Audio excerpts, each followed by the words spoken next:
수천 년의 역사를 뒤흔드는 순간은 단 몇 초 만에 찾아옵니다. 그리고 지금 여러분은 바로 그 장면을 목격하려 합니다. 비밀이 드러나고 왕좌가 흔들리며 단 한 사람이 온 세상을 향해 도전을 외칩니다. 이제 세상은 결코 예전과 같을 수 없습니다. 그리고 모든 것은 교회의 심장에서 시작되었습니다. 부드럽게 1번 내용으로 전한 그날 아침 성 베드로 광장에서 세상은 지금 눈에 보이지 않는 거대한 지진을 맞이하고 있습니다. 그것은 땅을 흔드는 진동이 아니라 영원 깊은 곳을 뒤흔드는 흔들림입니다. 바티칸의 중심부에서 단 한 장의 문서가 공포되었고 그 문서는 1000년이 넘는 가톨릭 전통의 심장을 향해 날아든 번개처럼 전 세계 신자들의 마음을 갈라놓았습니다.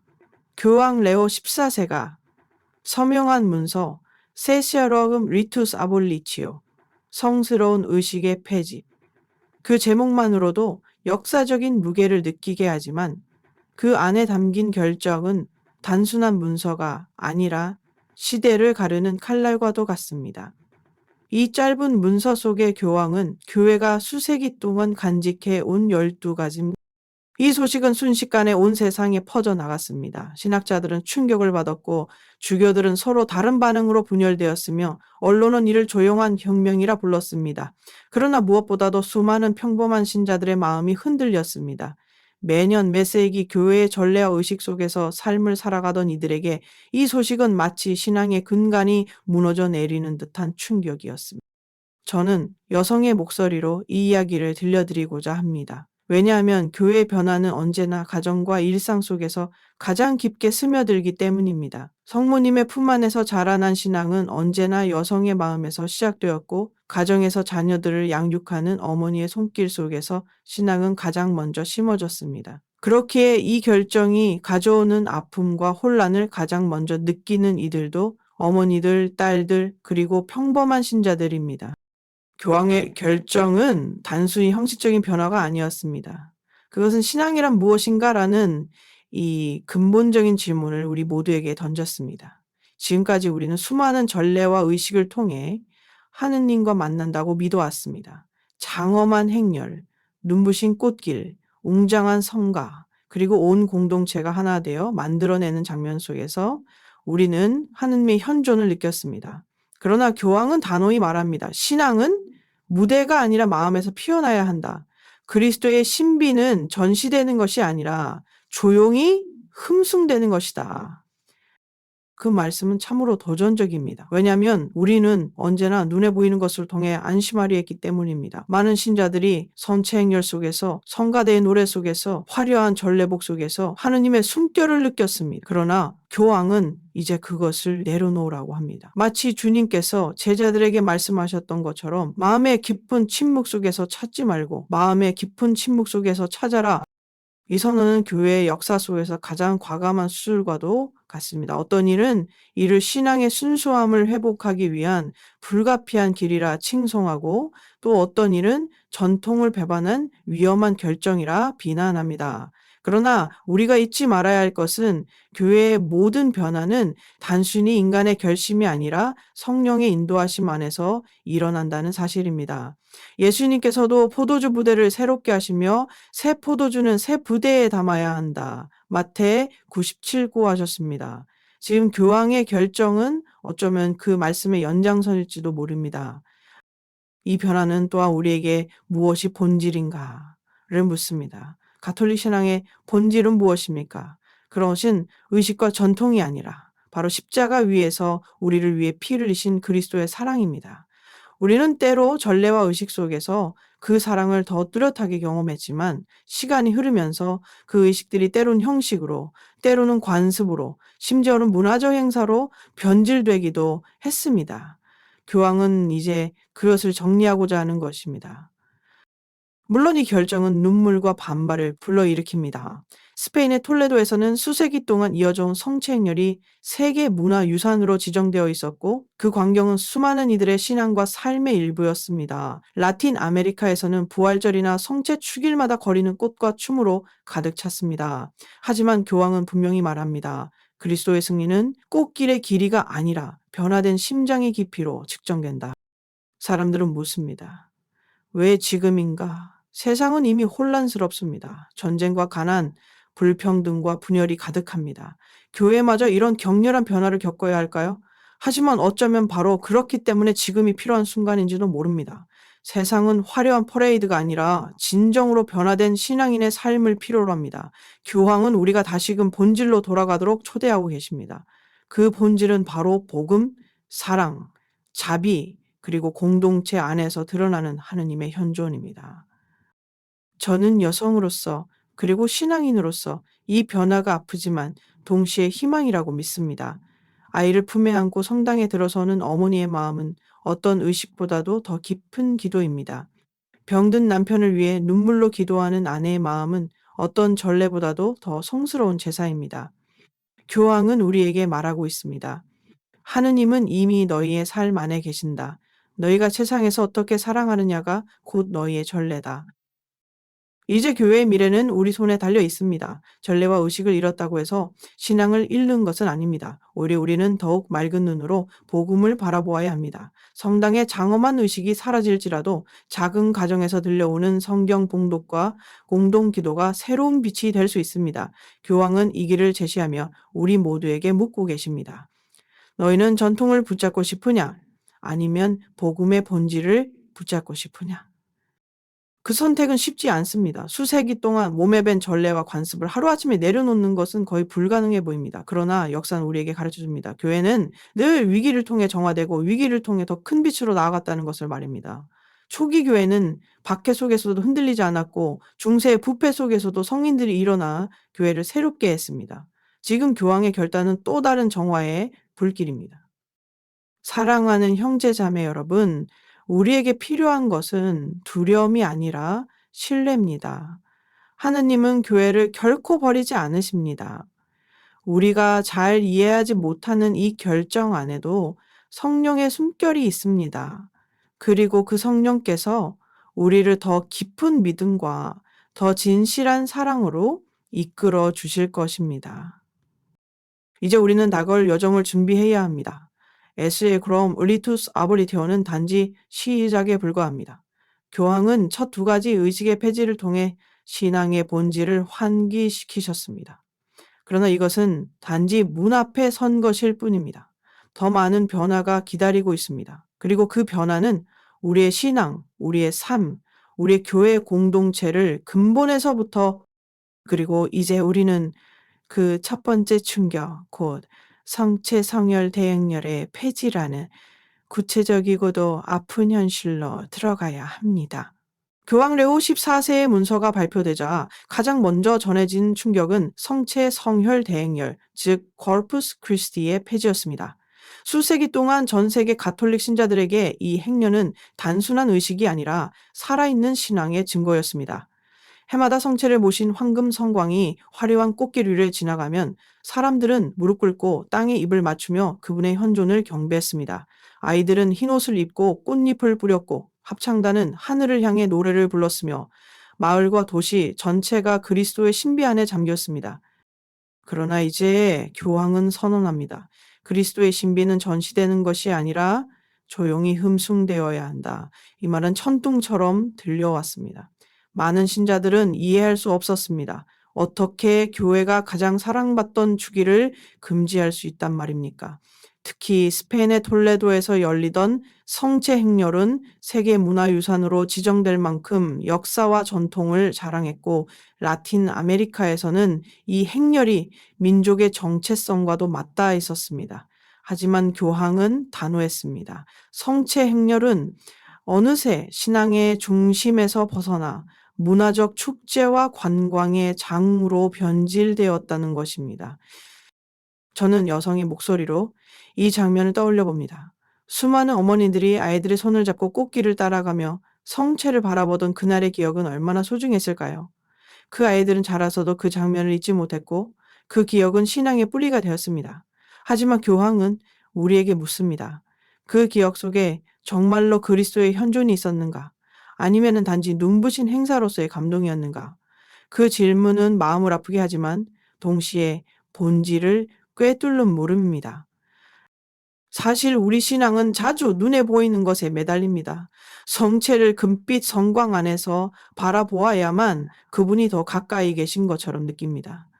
하지만 교황은 말씀하십니다. 주님은 금으로 장식된 성광 속에 계시는 분이 아니라 가난한 자와 고통받는 자 속에, 그리고 무엇보다 성체 성사 자체의 침묵 속에 계신다. 이 말씀은 단순히 의식을 없애려는 것이 아닙니다.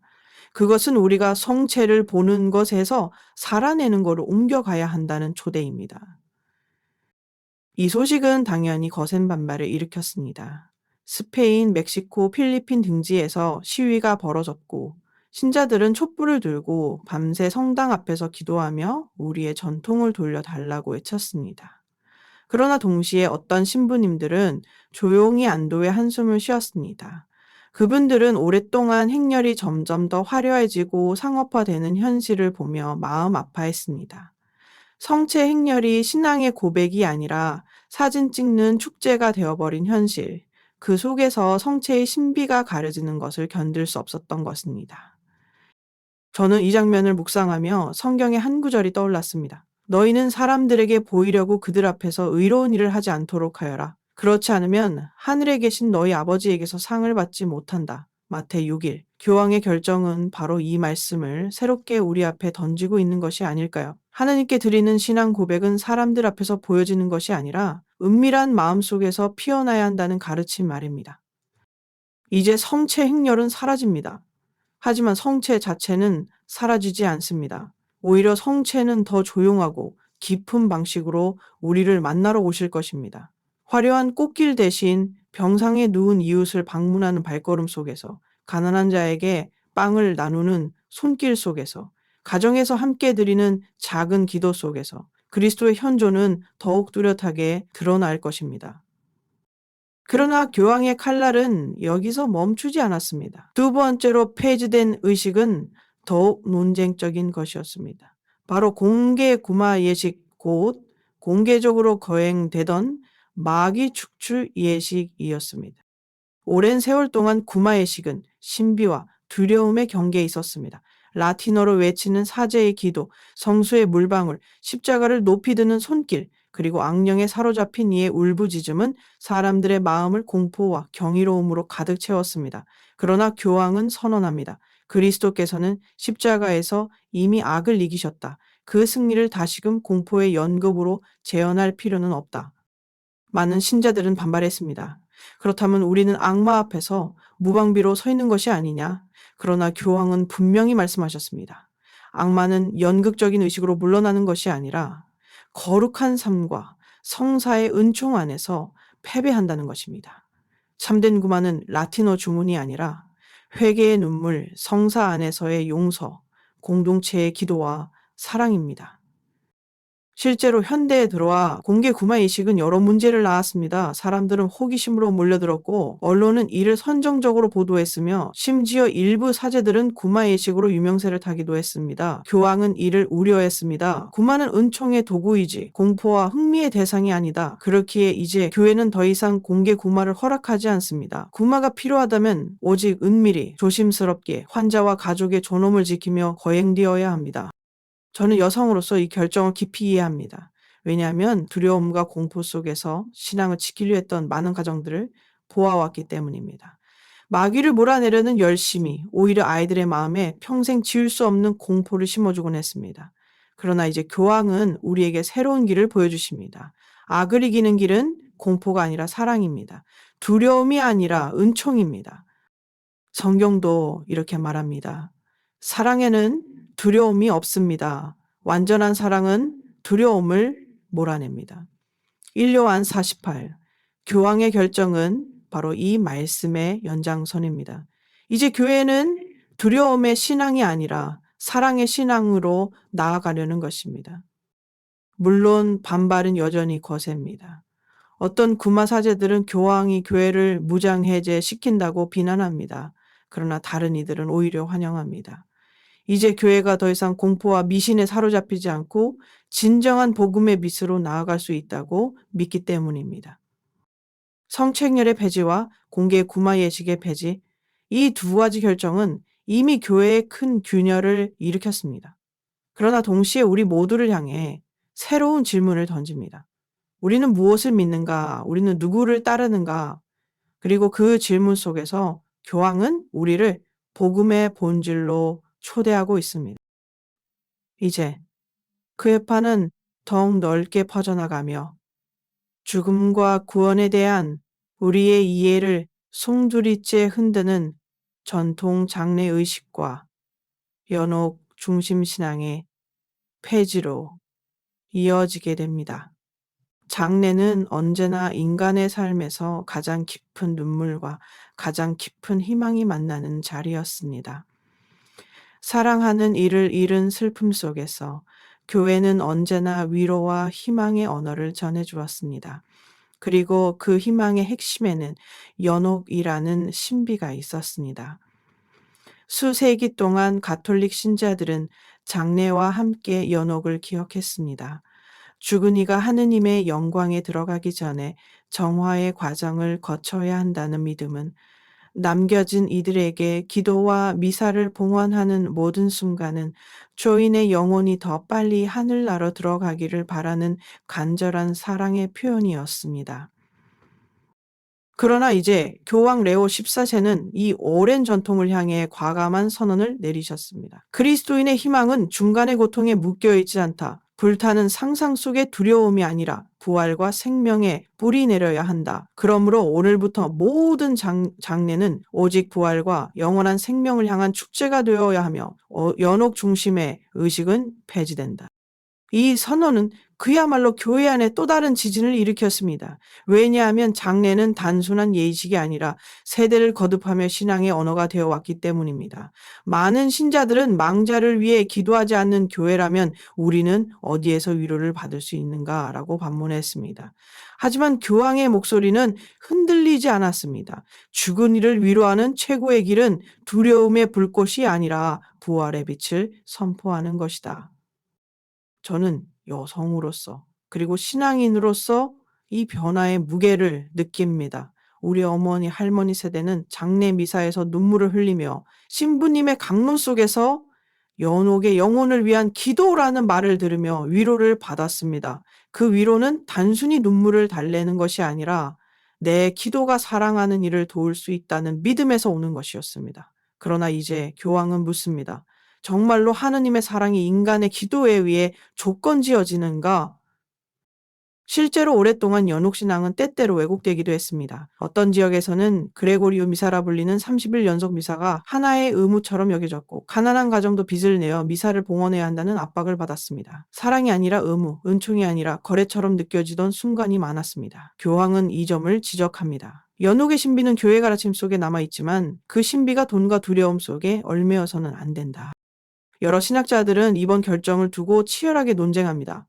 보수적인 학자들은 연옥에 대한 기도를 없애면 성인들의 통공이라는 교회의 중요한 교리가 흔들린다고 우려했습니다. 반면 진보적인 신학자들은 교황이 비로소 연옥신앙의 남용을 정리하고 부활의 본질을 회복하려 한다고 평가했습니다. 분명한 것은 이번 선언이 단순한 의식의 변화가 아니라 신앙의 방향을 바꾸는 거대한 전환점이라는 사실입니다. 저는 한 장례식 장면을 떠올립니다.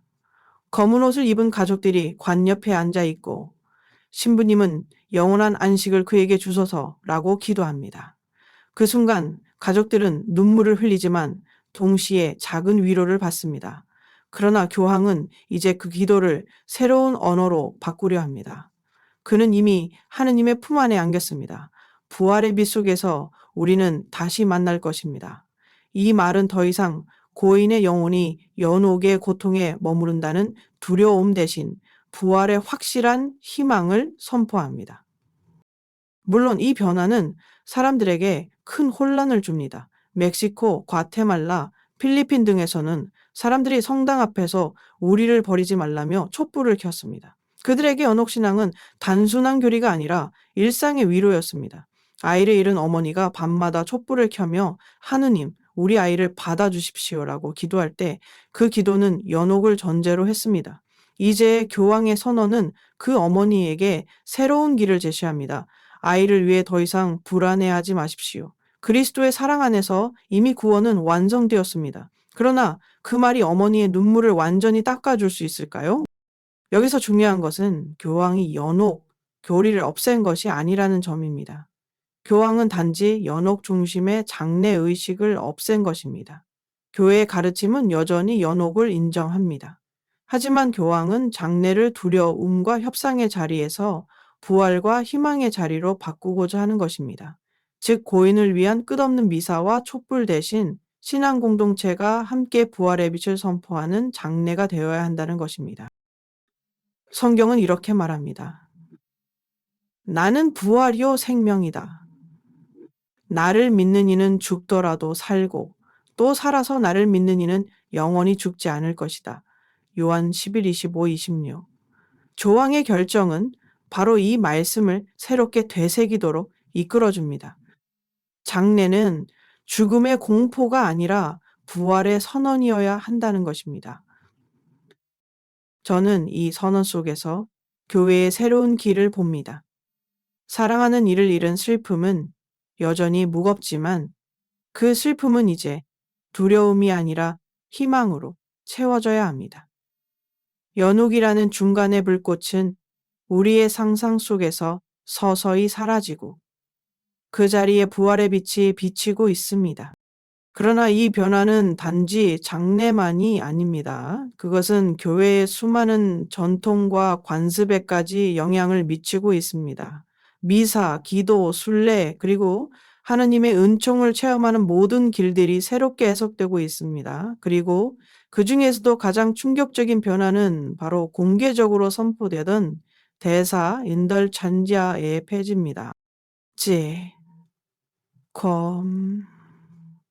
이제 우리는 교황이 폐지한 네 번째 의식, 곧 공개적 전대사와 은총의 남용에 대해 들어가야 합니다. 은총은 언제나 교회의 심장부에서 흐르는 강물과 같았습니다. 죄를 짓고 나약한 인간이 다시 일어서도록 돕는 힘, 하나님의 자비가 흘러내려 우리를 새롭게 하는 그 신비가 바로 은총이었습니다. 그러나 교회 역사 속에서 이 은총은 종종 대사 다셔 인다전치아라는 이름으로 구체화되었습니다. 기도, 선행, 성사, 참여를 통해 하느님께서 죄의 벌을 면제해 주신다는 약속은 신자들에게 큰 위로와 희망을 주었습니다. 그리고 이 대사는 어느새 교회의 전통적인 의식과 깊이 연결되어 공개적으로 선포되고 공동체적으로 거행되는 장엄한 순간이 되었습니다. 성 베드로 대성당에서 울려 퍼지던 교황의 목소리, 성문 앞에서 펼쳐지던 화려한 행렬, 수많은 순례자들이 몰려와 은총을 받기 위해 무릎 꿇던 장면. 그것은 단순한 의식이 아니라 세상 속에서 하느님의 자비가 눈에 보이게 흘러내리는 듯한 감동을 주었습니다. 그러나 이 아름다운 전통은 동시에 깊은 상처를 남기기도 했습니다. 역사를 돌아보면 15세기 루터의 종교개혁은 바로 대사남용에서 비롯되었습니다. 은총이 마치 사고 파는 물건처럼 변질되었고 하느님의 자비가 숫자와 조건으로 계산되는 듯 보였던. 그럼에도 불구하고 대사는 완전히 사라지지 않았습니다. 세기를 거듭하며 정화되고 조정되었지만 교회는 여전히 성년, 성지 순례, 특별한 기도와 행위를 통해 전대사를 선포해 왔습니다. 수많은 신자들은 이 선포를 통해 마음 깊이 위로받았고 하느님의 자비가 실질적으로 느껴졌습니다. 그러나 교황 레오 14세는 이제 이 전통을 향해 다시금 과감한 선언을 하셨습니다. 하느님의 은총은 거래되는 화폐가 아니다. 축적되는 보상이 아니다.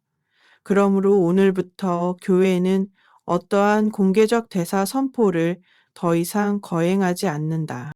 이 말은 바티칸의 심장에서 터져나온 폭탄과도 같았습니다. 왜냐하면 대사는 단순한 교리가 아니라 신자들의 일상적 신앙 체험의 일부였기 때문입니다. 스페인, 폴란드, 필리핀 등지에서는 성년마다 수백만의 사람들이 성지로 몰려들었고 로마로 향하는 순례자들은 교황의 축복을 받기 위해 장시간 줄을 서기도 했습니다. 그 순간 그들은 하나님의 용서를 체험했다고 믿었습니다. 그런데 교황은 이제 그 모든 의식을 종결시키려는 것입니다. 저는 여성의 목소리로 이 장면을 바라봅니다. 많은 어머니들이 자녀들의 손을 잡고 성당으로 향하며 이렇게 말하곤 했습니다. 오늘은 대사를 받는 날이야. 주님께서 우리를 깨끗하게 해 주실 거야. 그 순수한 믿음 속에는 두려움보다는 위로가 있었습니다. 그러나 교황은 우리에게 질문을 던지십니다. 정말로 은총이 특정한 날과 장소에서만 주어지는 것인가? 정말로 하느님의 용서가 조건부로 주어지는 것인가? 이 질문은 불편하지만 깊은 성찰을 요구합니다. 사실 하느님의 자비는 언제나 우리 곁에 있었습니다. 회개하는 순간 성사 안에서, 기도 안에서 이미 우리는 용서받았습니다. 그러나 우리는 때로 그것을 믿지 못했고, 눈에 보이는 표징과 공식 선언을 통해서만 안심하려 했습니다. 교황은 바로 그 지점을 흔드신 것입니다.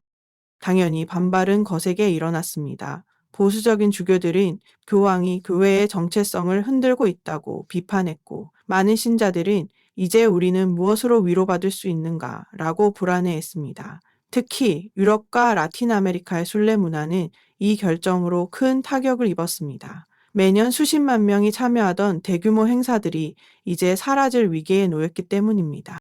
하지만 진보적인 신학자들과 일부 사제들은 박수를 보냈습니다. 그들은 이렇게 말했습니다. 은총은 본래부터 조건 없는 선물이었다. 그러나 인간은 언제나 그것을 제도화하고 관리하려 했다. 이제 교황은 은총을 다시 본래의 자리로 돌려놓았다. 저는 이 결정을 묵상하며 복음의 한 구절이 떠올랐습니다. 너희는 거저받았으니 거저 주어라. 마태 18. 은총은 값으로 매길 수 없는 선물이며 하느님의 사랑은 인간이 관리할 수 없는 신비입니다. 교황의 결정은 이 말씀을 새롭게 울려 퍼지게 합니다. 교회는 이제 은총을 공식 선포가 아니라 삶 속의 체험으로 강조하고자 하는 것입니다.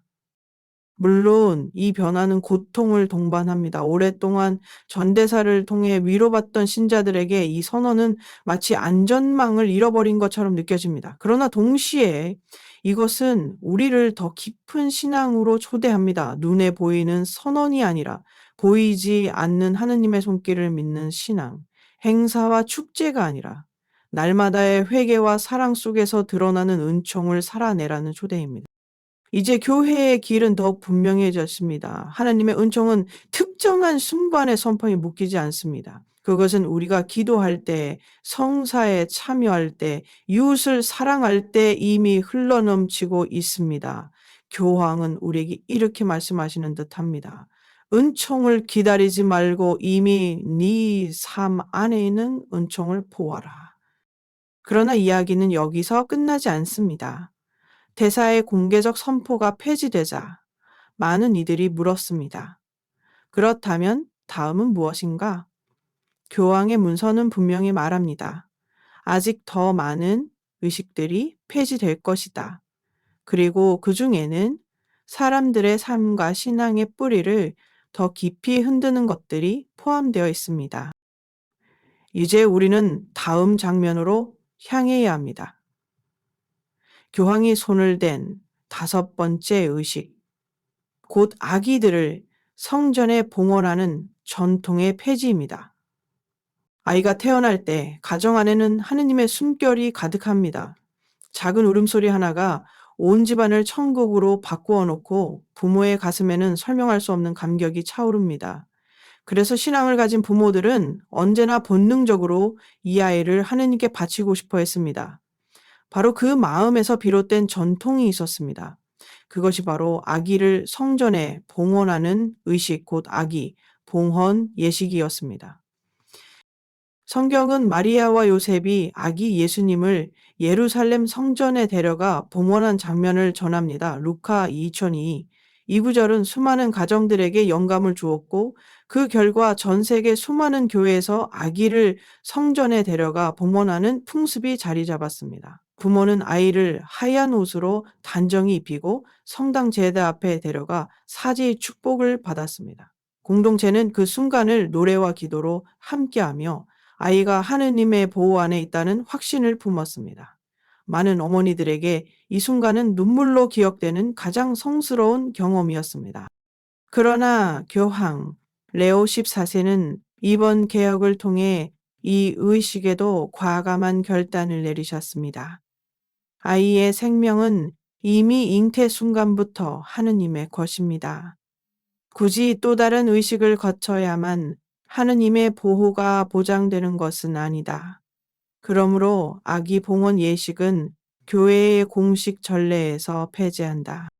이 선언은 특히 아시아, 아프리카, 라틴 아메리카의 수많은 신자들에게 큰 충격을 주었습니다. 왜냐하면 그들에게 아기를 성전에 봉헌하는 의식은 단순한 전통이 아니라 자녀를 위한 가장 강력한 기도의 순간이었기 때문입니다. 멕시코에서는 어머니들이 아기를 안고 성당 계단을 오르며 눈물로 기도했고, 필리핀에서는 가족 전체가 함께 아기를 봉헌하는 축제 같은 풍습이 있었습니다. 그런데 이제 교황은 그 모든 것을 멈추라고 하시는 것입니다. 저는 여상의 목소리로 이 상황을 바라봅니다. 한 어머니가 갓 태어난 아기를 품에 안고 성당 문을 열며 들어올 때 그녀의 마음은 단순히 전통을 따르는 것이 아닙니다. 그 마음속에는 주님, 이 아이를 지켜주십시오. 질병과 사고와 악에서 보호해 주십시오. 라는 절박한 기도가 있습니다. 그러나 교황은 우리에게 말합니다. 그런 보호는 이미 이루어졌다. 하느님께서는 한순간도 그 아이를 떠나지 않으신다.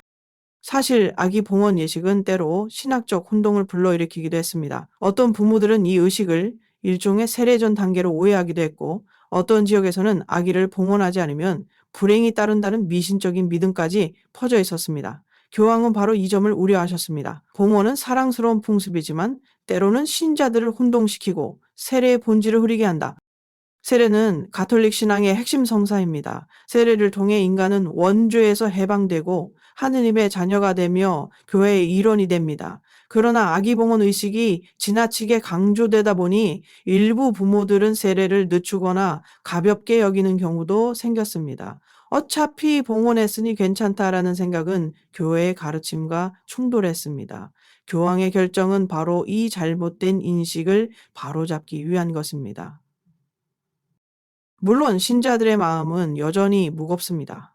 왜냐하면 이 의식은 단순한 신학적 의미를 넘어 삶의 감정과 깊이 연결되어 있기 때문입니다. 한 어머니는 이렇게 말했습니다. 아기를 성전에 바치는 그 순간 나는 하느님의 손길을 직접 느꼈습니다.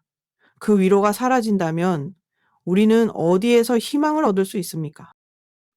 이에 대해 교황은 답하십니다. 희망은 사라지지 않는다.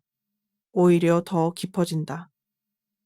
이제 부모들은 성당에서의 한순간이 아니라 가정의 모든 순간을 봉헌의 제단으로 삼아야 한다.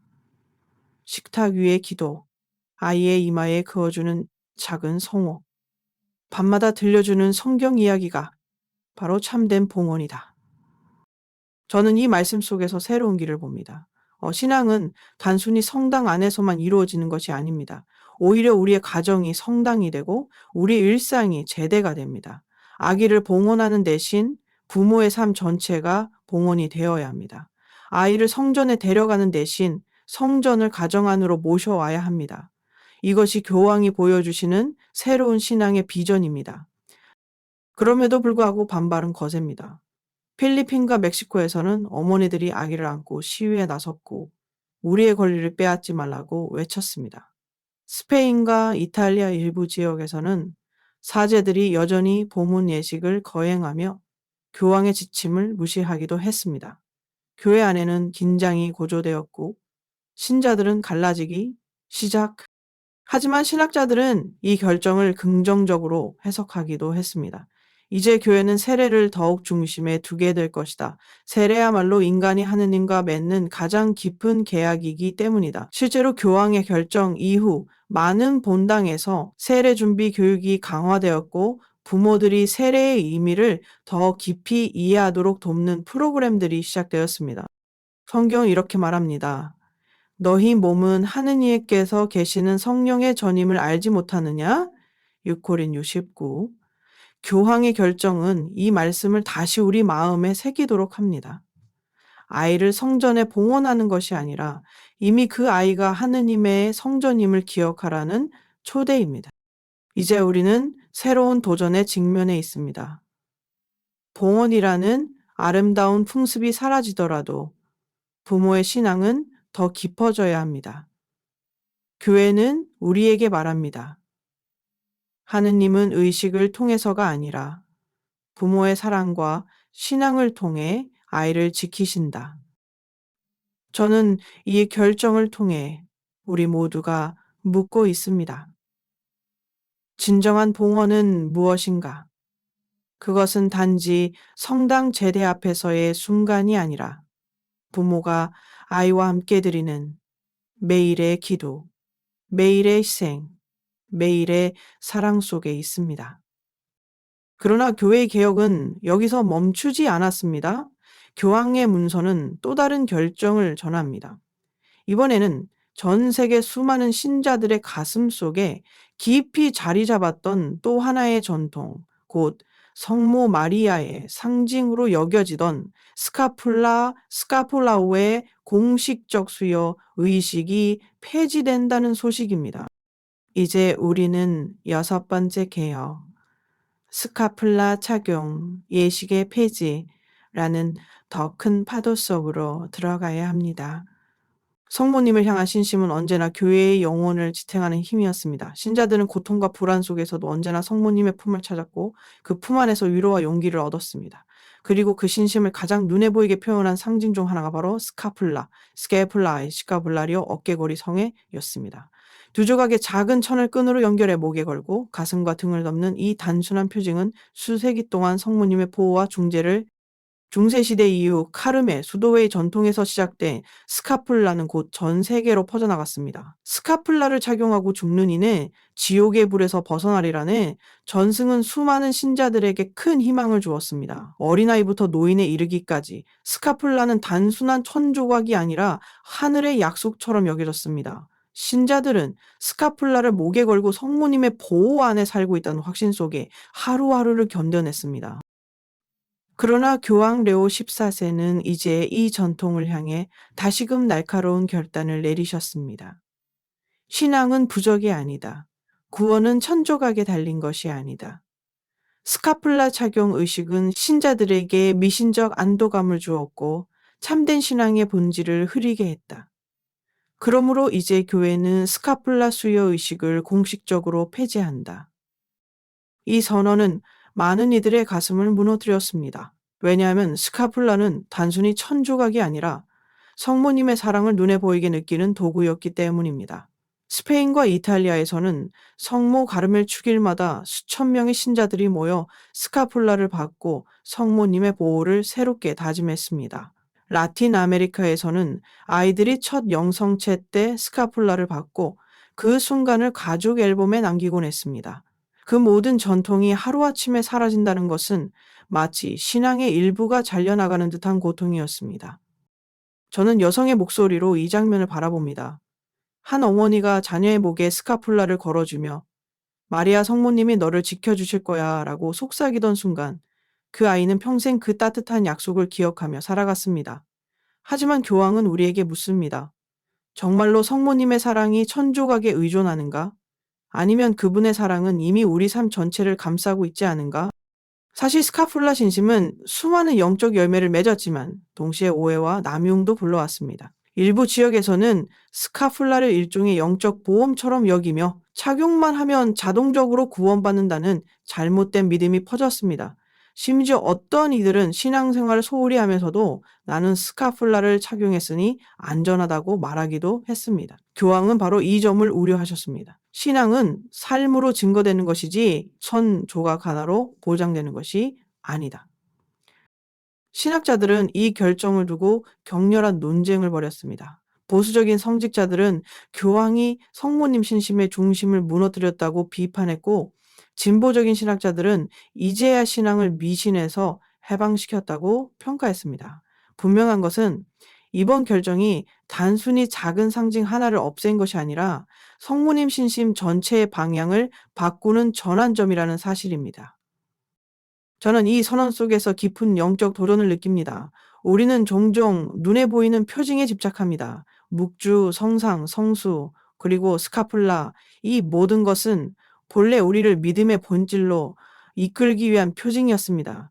그러나 언제부턴가 우리는 그 표징 자체를 믿음으로 착각하기 시작했습니다. 교황은 우리에게 말합니다. 성모님의 사랑은 천에 달린 것이 아니라 그분의 삶을 본받는 데 있다. 성모님의 순명과 겸손, 그리고 십자가 아래서의 침묵을 본받을 때 우리는 비로소 참된 신앙인이 된다. 많은 신자들이 눈물을 흘리며 이 결정을 받아들였습니다. 특히 콜롬비아와 페루에서는 사람들이 거대한 스카풀라를 들고 거리에 나와 항해 행진을 했습니다. 그러나 동시에 프랑스와 독일의 일부 본당에서는 이 결정을 환영하며 이제 신자들이 더 이상 물질적 표징에 매달리지 않고 내적 신앙으로 성모님을 공경하게 될 것이라 선언했습니다. 성경은 이렇게 말합니다. 너희는 외모를 보지 말고 마음을 보아라. 1 사무 16:7. 교황의 결정은 이 말씀을 다시금 새기도록 합니다. 성모님의 사랑은 외적 표징이 아니라 내적 삶 속에서 드러나야 한다는 것입니다. 저는 여성으로서 이 결정을 통해 한 가지 새로운 희망을 봅니다. 어머니가 아이에게 스카풀라를 걸어주는 대신 이제는 매일 밤 아이의 이마에 십자 성호를 그어주며 성모님처럼 주님을 사랑하는 사람이 되기를 바란다 라고 기도하는 것입니다. 표징은 사라졌지만 그 사랑과 기도는 물론 갈등은 여전히 남아 있습니다. 수많은 교우들이 혼란스러워하고 일부 공동체는 여전히 스카풀라 착용 의식을 고수하려 합니다. 하지만 교황은 흔들리지 않습니다. 마리아의 사랑은 천조각이 아니라 너희의 삶 속에 있다. 이제 우리는 물어야 합니다. 진정한 성모 신심은 무엇인가? 그것은 단순히 스카풀라를 착용하는 것이 아니라 성모님의 믿음과 순명을 따라 사는 것입니다. 성모님처럼 하느님의 뜻에 예 라고 응답하고 고통 속에서도 희망을 잃지 않으며 십자가 아래에서도 침묵으로 사랑을 지키는 것입니다. 이것이 바로 교황이 우리에게 가르치고자 하신 본질입니다. 그리고 이제 교회 개혁은 또 다른 민감한 지점으로 향합니다. 교황의 문서는 다시 한번 과감한 결정을 선포합니다. 그것은 신앙의 가장 깊은 부분, 곧 죄와 용서의 문제와 직결된 전통이었습니다. 수세기 동안 이어져 온 미공개적 고백, confessio, public pie, 이제 완전히 폐지된다는 것입니다. 이제 우리는 7번째 의식, 공개적 고백의 폐지라는 새로운 전환점으로 나아가야 합니다. 죄는 인간의 그림자입니다. 우리는 누구나 넘어지고 누구나 잘못하며 누구나 용서를 필요로 합니다. 그래서 교회는 언제나 죄와 화해의 길을 열어두었습니다. 그 길이 바로 고해성사입니다. 사제 앞에서 은밀히 자신의 죄를 고백하고 하느님의 자비로부터 용서를 받는 순자는 다시금 새로워집니다. 그러나 교회의 역사 속에서 고백은 언제나 지금과 같은 모습만은 아니었습니다. 초기교회에서 고백은 공동체 안에서 이루어졌습니다. 신자들은 자신이 지은 죄를 공동체 앞에서 무릎 꿇고 고백하며 공동체는 함께 기도하고 회개자를 다시 품어주었습니다. 이것은 단순히 개인과 하느님 사이의 일이 아니라 교회 전체가 함께 짊어지는 사건이었습니다. 시간이 흐르면서 이러한 공개적 고백은 점차 사라지고 지금 우리가 아는 사제와의 1대1 고해성사로 자리 잡았습니다. 하지만 몇몇 지역, 특히 아프리카와 라틴 아메리카 그리고 카리스마적 운동이 활발했던 곳에서는 여전히 공개적 고백의 전통이 이어져 왔습니다. 사람들이 마이크를 잡고 자신의 죄를 고백하는 집회, 공동체 앞에서 눈물로 자신의 잘못을 드러내는 젊은이들의 이야기, 심지어 방송을 통해 증언처럼 죄를 나누는 장면들, 이런 공개적 고백은 어떤 이들에게는 큰 회심의 순간이었지만 또 다른 이들에게는 깊은 상처를 남겼습니다. 교황 레오 14세는 이번 개혁을 통해 단호하게 말씀하셨습니다. 죄의 고백은 은밀한 신비이지 대중의 시선에 노출되는 연극이 아니다. 고해 성사는 철저히 개인과 하느님 사이의 친밀한 자리에서 이루어져야 한다. 그러므로 오늘부터 교회 안에서 모든 형태의 공개적 고백은 폐지된다. 이 선언은 많은 신자들에게 충격을 주었습니다. 특히 카리스마적 공동체에서는 공동 고백이 회심의 불길을 일으키는 도구로 여겨졌습니다. 사람들은 다른 이들의 고백을 들으며 자신도 변화되었고 공동체 안에서 함께 울며 기도하는 그 순간에 하느님의 현존을 체험했다고 말했습니다. 그러나 교황은 분명히 말했습니다. 하느님의 용서는 증언의 무대가 아니라 은밀한 침묵 속에서 이루어진다. 저는 여성의 목소리로 이 장면을 바라봅니다. 많은 어머니들이 자녀들을 이런 집회에 데려가곤 했습니다. 봐라, 저 형제가 어떻게 회개하는지. 우리도 그렇게 살아야 한다. 그러나 때로 그 집회에서 드러난 이야기들은 어린아이에게 너무나 충격적이고 때로는 듣지 않아도 될 상처의 이야기들이었습니다. 누군가는 그 고백으로 자유를 얻었지만 누군가는 평생 지워지지 않는 낙인을 얻었습니다. 교황의 결정은 바로 이 지점을 겨냥합니다. 고백은 은총의 약이 되어야지 사람들의 시선 앞에서의 굴욕이나 호기심의 대상이 되어서는 안 된다는 것입니다. 실제로 많은 심리학자들과 영성가들은 공개 고백이 때로는 깊은 트라우마를 남긴다고 경고해 왔습니다. 죄의 고백이 공동체의 회심을 돕기보다는 특정 인물을 낙인 찍거나 이용하는 도구가 되기도 했던 것입니다.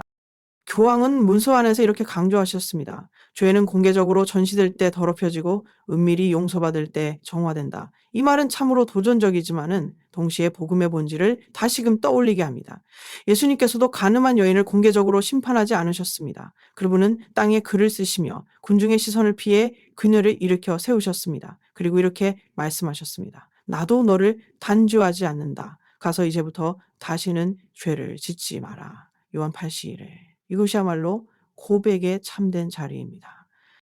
물론 많은 이들은 반발했습니다.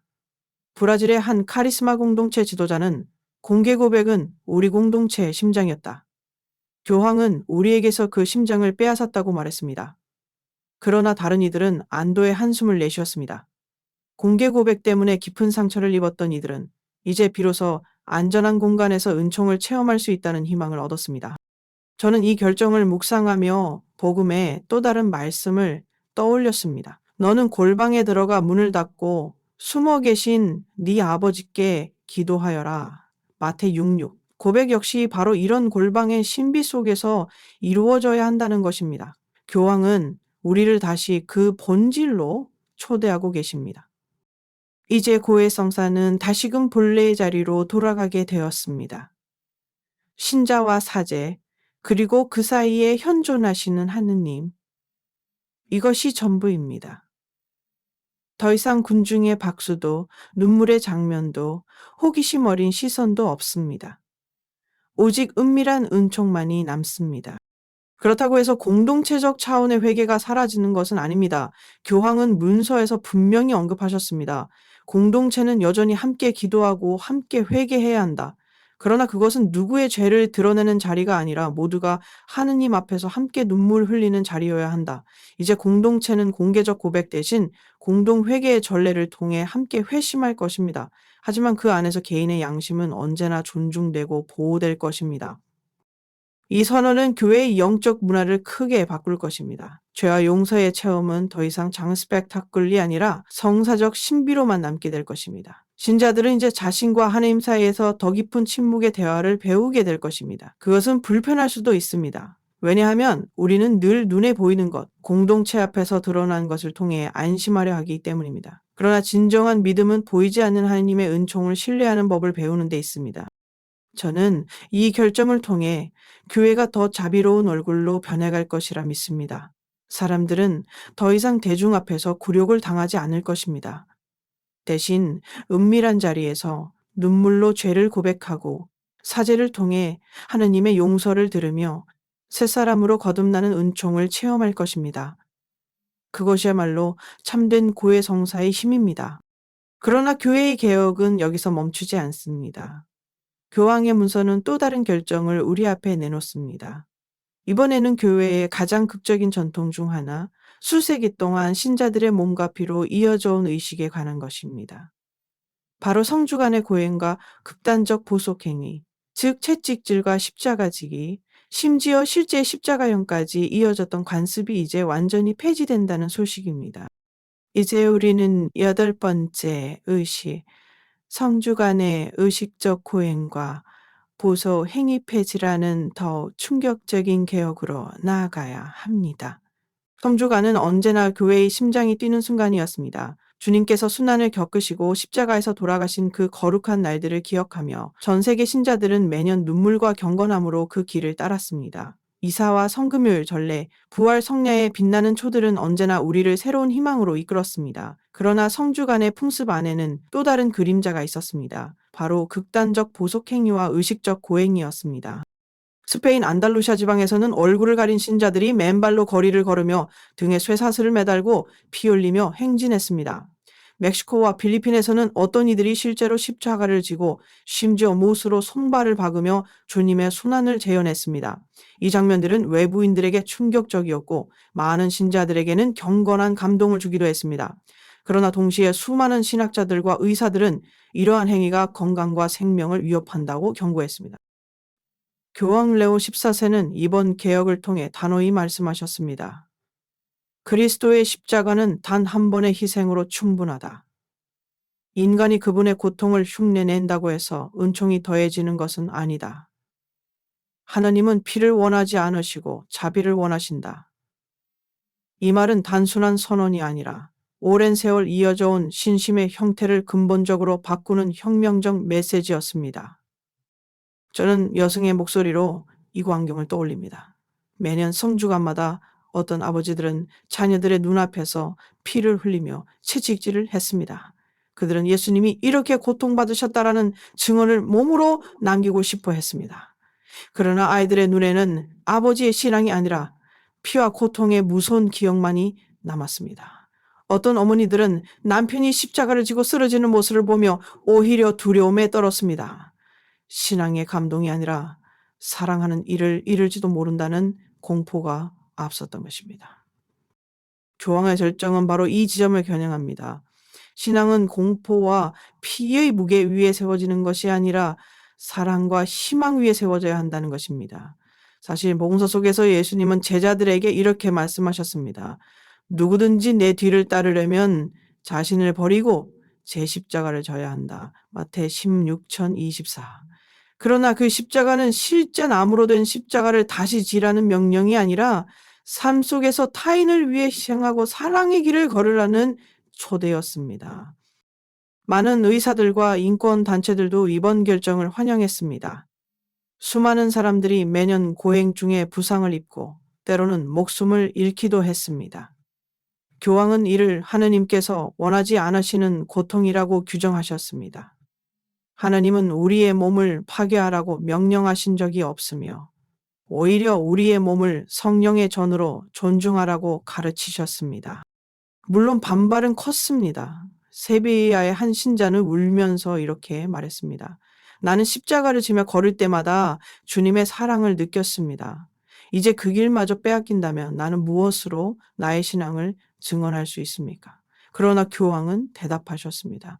내가 이웃의 십자가를 대신 들어줄 때 바로 그 순간 내가 주님의 십자가를 지는 것이다. 저는 이 말이 참으로 깊다고 느낍니다. 우리 신앙은 때로 외적인 행위에 치중해 왔습니다. 채찍으로 등을 때리며 주님을 닮고자 했고 피를 흘리며 사랑을 증언하고자 했습니다. 그러나 교황은 우리에게 본질을 상기시킵니다. 참된 고행은 육체의 상처가 아니라 마음의 변화에 있습니다. 굶주린 이웃을 위해 자신의 빵을 나누는 것이야말로 가장 큰 보속이며 상처 입은 이들을 위해 기도하는 것이야말로 가장 큰 이제 성주간의 거리는 더 이상 피와 공포로 채워지지 않을 것입니다. 대신 자비와 사랑의 행렬로 채워져야 합니다. 아이들에게는 피 묻은 십자가 대신 부활에 빛나는 초가 기억되어야 합니다. 신앙은 더 이상 공포의 연극이 아니라 희망의 선언이어야 합니다. 성경은 이렇게 말합니다. 나는 희생 제물을 원하지 않고 자비를 원한다. 호세 6년. 교황의 결정은 바로 이 말씀을 다시금 새기도록 합니다. 하나님은 우리의 피가 아니라 우리의 사랑을 원하십니다. 주님은 우리가 스스로를 찌르기를 바라지 않으시고 서로를 껴안기를 바라십니다. 물론 이 변화는 쉽지 않을 것입니다. 오랫동안 성주 간의 고행은 지역 사회의 전통이었고 신앙의 일부로 여겨졌습니다. 그러나 교황은 우리에게 새로운 길을 보여주십니다. 이제 성주가는 고통의 재현이 아니라 사랑의 실천으로 채워져야 합니다. 병자들을 방문하고 가난한 이들에게 음식을 나누며 용서하지 못했던 이들과 화해하는 것이야말로 오늘날 우리가 져야 할 십자가. 저는 이 개혁이 결국 교회를 더 자비로운 얼굴로 만들 것이라 믿습니다. 피와 공코의 기억이 아니라 사랑과 희망의 기억이 남게 될 것입니다. 교황은 우리에게 이렇게 말씀하시는 듯합니다. 십자가를 흉내내려 하지 말라. 대신 그 십자가가 가리키는 사랑을 살아내라.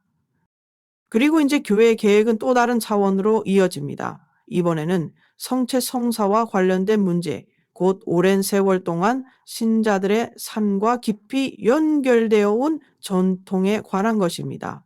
바로 가정에서의 성체 분배, 곧 가정 내 성체 영송 관습의 폐지가 선언된 것입니다. 이제 우리는 9번째 개혁, 가정 내 성체 영송의 제한과 폐지라는 새로운 장으로 들어가야 합니다. 그날 이후로 교황 레오 14세의 개혁은 단순히 교황청의 담장을 넘어 전 세계 교회로 퍼져나갔습니다. 교황의 결단은 이미 하나의 역사적 사건이었고, 이제 그것은 신자들의 일상과 가정, 공동체 안에서 새로운 삶의 방향을 만들어내고 있었습니다. 성당마다 울려 퍼지는 기도의 목소리는 더 이상 예전과 같지 않았습니다. 어떤 이들은 당황하며 눈물을 흘렸고, 어떤 이들은 주저하지만 새로운 길의 희망을 보았습니다. 이 변화의 핵심은 단순히 전통을 폐지하는 것이 아니라 신앙의 본질로 돌아가려는 움직임이었습니다. 수백 년 동안 신자들이 당연하게 여겼던 의식들이 갑자기 사라졌을 때 모두가 스스로에게 물을 수밖에 없었습니다. 우리는 왜 이 예식을 지켜왔는가? 그것이 정말로 하느님께 우리를 더 가까이 이끌었는가? 이 질문은 단순한 혼란을 넘어 신앙의 근본을 다시 찾으려는 절실한 외침이었습니다. 교황은 담대히 말했습니다. 형식이 아니라 하느님께로 돌아가십시오. 성령의 목소리에 귀 기울이십시오. 그 말씀은 날카롭지만 동시에 부드럽게 사람들의 영혼을 울렸습니다. 물론 갈등도 컸습니다. 일부 신자들은 교황의 결정을 받아들이지 못했습니다. 전통은 교회의 뿌리입니다. 그것을 무너뜨린다면 교회는 어디로 가겠습니까? 라고 항변하는 이들도 많았습니다. 그러나 다른 이들은 그 속에서 새로운 빛을 발견했습니다. 이제 우리는 껍데기를 벗고 말씀과 성체 그 자체로 돌아가야 합니다. 이 두 목소리는 서로 부딪혔지만 그 속에서 교회는 점차 진실에 다가갔습니다. 결국 중요한 것은 무엇을 지키느냐가 아니라 누구를 향하느냐는 질문이었습니다. 교회는 결국 살아있는 그리스도의 몸이며 성령께서 이끄시는 신비로운 공동체라는 사실이 점점 드러났습니다. 교회는 결국 살아있는 그리스도의 몸이며 성령께서 교회는 점차 진실에 다가갔습니다. 젊은 세대의 반응은 특히 눈에 띄었습니다. 그들은 과거의 전통에 덜 얽매여 있었기에 더 열린 마음으로 이 변화를 받아들였습니다. 우리는 교회의 장식이 아니라 예수님과의 인격적인 만남을 원합니다. 라고 고백하는 청년들의 목소리가 곳곳에서 들려왔습니다. 그들은 단순히 주일 미사에 참석하는 데서 그치지 않고 신앙을 삶 속에서 실천하려고 했습니다. 가난한 이웃을 돕고 공동체 안에서 봉사하며 진정한 사랑을 나누려는 열정이 점점 커져갔습니다. 반대로 오랫동안 교회의 전통을 지켜온 노년 세대는 혼란과 슬픔을 동시에 느꼈습니다. 그들에게 전통은 단순한 의식이 아니라 삶의 일부였기 때문입니다. 그러나 시간이 흐르면서 그들 또한 조금씩 마음을 열기 시작했습니다. 우리가 살아간 것은 결국 전통 자체가 아니라 그 전통 속에 계신 하느님이었구나 라는 깨달음이 찾아왔습니다. 눈물을 흘리며 십자가 앞에 무릎 꿇는 노인의 기도 속에서 세대를 넘어서는 신앙의 힘이 다시금 확인되었습니다. 사제들과 수도자들에게도 이 개혁은 커다란 도전이었습니다. 그들은 오랫동안 배운 전례와 규율이 무너지는 듯한 혼란을 겪었지만 동시에 사목의 새로운 길을 발견하기도 했습니다. 많은 사제들이 강론에서 이렇게 고백했습니다. 이제 우리는 단순히 예식을 집전하는 사람이 아니라 신자들과 함께 하느님을 찾아가는 동반자가 되어야 합니다. 수도원에서도 변화의 바람이 불었습니다. 침묵과 기도의 자리에서 수도자들은 더욱 간절히 성령의 인도하심을 구하며 세상의 고통을 함께 짊어지려는 결심을 새롭게 했습니다. 특히 인상 깊었던 것은 이 변화 속에서 공동체의 의미가 더욱 뚜렷해졌다는 점입니다. 혼란 속에서도 신자들은 서로 손을 잡고 기도하며 함께 길을 찾으려 했습니다. 어떤 본당에서는 밤새 성체조배를 하며 교회 미래를 위해 눈물로 기도하는 모임이 이어졌습니다. 이 순간 교회는 비록 흔들리고 있었지만 동시에 가장 깊은 곳에서부터 새롭게 태어나고 있었습니다. 이러한 과정을 통해 교황 레오 14세의 개혁은 단순한 제도적 변화가 아님이 명확해졌습니다. 그것은 신앙의 본질, 즉 하느님과의 친밀한 관계로 돌아가려는 여정이었습니다. 눈에 보이는 화려함이 아니라 십자가의 겸손과 사랑을 다시 붙드는 길이었습니다. 교황은 신자들에게 늘 같은 메시지를 반복했습니다. 두려워하지 마십시오. 성령께서 우리와 함께 하십니다. 교회는 무너지지 않을 것입니다. 그리고 그 약속은 점점 현실이 되어가고 있었습니다. 비록 갈등과 눈물이 있었지만 그 속에서 새로운 희망의 싹이 움트고 있었습니다. 교회는 이제 어둠을 지나 빛을 향해 나아가는 순례자처럼 한 걸음씩 새 길을 걷고 있었습니다. 바로 이 지점에서 역사는 또 다른 중요한 전환점을 맞이하려 했습니다. 조항 레이오 14세가 준비하고 있던 더 깊은 개혁의 다음 단계가 서서히 세상 앞에 드러나고 있었던 것입니다.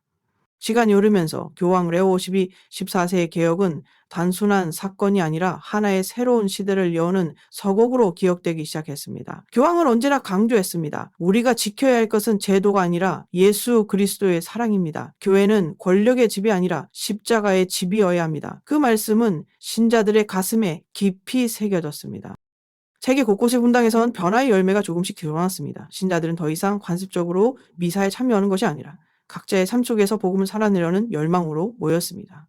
가정에서 가족들이 함께 기도하는 모습, 공동체 안에서 서로를 돌보며 나누는 모습이 점점 늘어났습니다.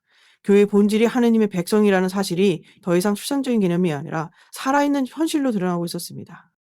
이 과정에서 가장 놀라운 거는 교황의 눈물과 기도가 세상을 움직였다라는 점이었습니다. 사람들은 권위자의 명령 때문에 변화한 것이 아니라 한 노교황이 밤마다 성체 앞에서 무릎 꿇고 흘린 눈물이 그들의 영혼을 깨웠다는 사실을 알게 되었습니다.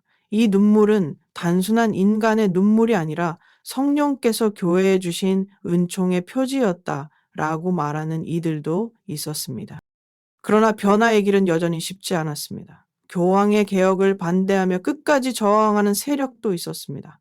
그들은 교황의 이름을 거론하며 비난했고 어떤 이들은 심지어 교회를 분열시키려는 움직임을 보였습니다. 하지만 역사는 그 순간에도 분명히 기록했습니다.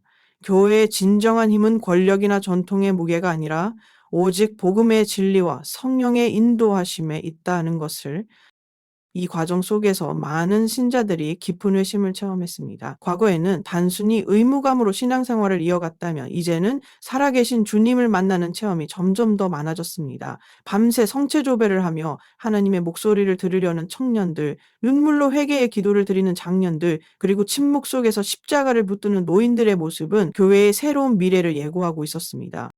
마지막으로 교황은 세계를 향해 강력한 메시지를 남겼습니다. 지금은 고통과 혼란의 시기처럼 보일 수 있습니다. 그러나 주님께서 이미 이 배를 이끌고 계십니다. 여러분은 두려워하지 말고 오직 믿음으로 앞으로 나아가십시오. 교회는 주님의 것이며 성령께서 이끌어 가십니다. 이 말씀은 단순한 선언이 아니라 교회 역사에 남을 하나의 유언처럼 들렸습니다. 그날 성 베드로 대성당 앞 광장에는 수많은 신자들이 모였습니다. 교황은 손에 십자가를 쥐고 군중을 향해 마지막으로 손을 들어 축복했습니다. 그의 목소리는 노쇠했지만 그 안에는 흔들리지 않는 확신이 담겨 있었습니다. 평화를 위하여, 복음을 위하여, 사랑을 위하여 교회는 다시 태어날 것입니다. 군중 속에서는 눈물이 끊임없이 흘러내렸고 어떤 이들은 무릎을 꿇은 채 하느님께 찬미를 올렸습니다. 그 순간 교황 레오 14세의 개혁은 단순한 제도적 변화가 아니라 영적 각성의 불꽃으로 완성되었습니다. 사람들은 이제 알았습니다. 교황이 남긴 가장 큰 선물은 새로운 제도가 아니라 하느님을 향한 순수한 믿음과 불타는 사랑이었다는 것을. 이렇게 교황의 개혁 여정은 끝이 났지만 동시에 새로운 역사의 장이 열렸습니다. 교회는 여전히 연약하고 세상 속에서 상처받을 수밖에 없지만 그 안엔 다시 깨어난 성령의 불꽃이 타오르고 있었습니다. 그것은 끌 수 없는 빛, 바로 하느님께서 친히 지켜주시는 빛이었습니다.